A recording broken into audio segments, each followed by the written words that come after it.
उम्मीदवारों को अब नामांकन के समय पुलिस सत्यापन प्रमाण पत्र और निवासी प्रमाण पत्र की जरूरत नहीं। उम्मीदवार को परिवार के किसी सदस्यों की एनओसी की जरूरत नहीं।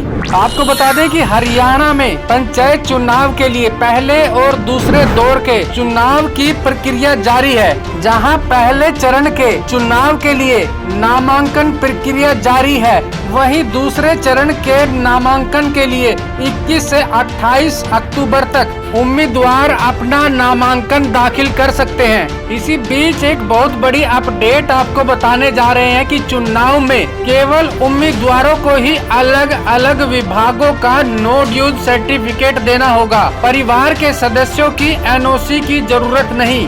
वहीं चुनाव आयुक्त धनपत सिंह ने बताया कि नामांकन के समय उम्मीदवारों को पुलिस सत्यापन प्रमाण पत्र और निवासी प्रमाण पत्र की जरूरत नहीं है। इसके लिए उम्मीदवार को खुद से सत्यापित एक शपथ पत्र देना होगा, जिसमें अपने से संबंधित सभी पुलिस केस की जानकारी उस शपथ पत्र में देनी होगी। इसी के आधार पर नामांकन भरा जा सकता है।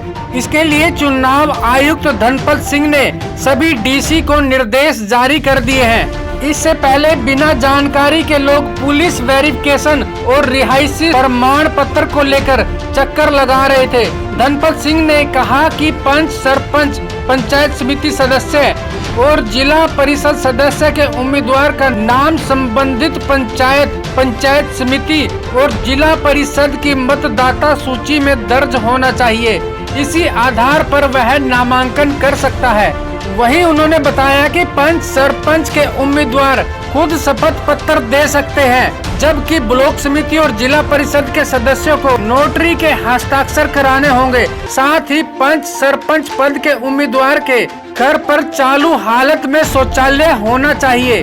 उन्होंने कहा कि अगर व्यक्ति प्राइमरी एग्रीकल्चर कोऑपरेटिव सोसाइटी, जिला केंद्रीय कोऑपरेटिव बैंक और लैंड मॉर्गेज बैंक का डिफाल्टर नहीं है तो वह चुनाव लड़ सकता है। इससे पहले यह संशय बना हुआ था कि अगर परिवार के किसी सदस्य पर सहकारी बैंक, बिजली विभाग, कृषि लोन की देनदारी है तो वह परिवार का अन्य सदस्य चुनाव लड़ सकता है या नहीं।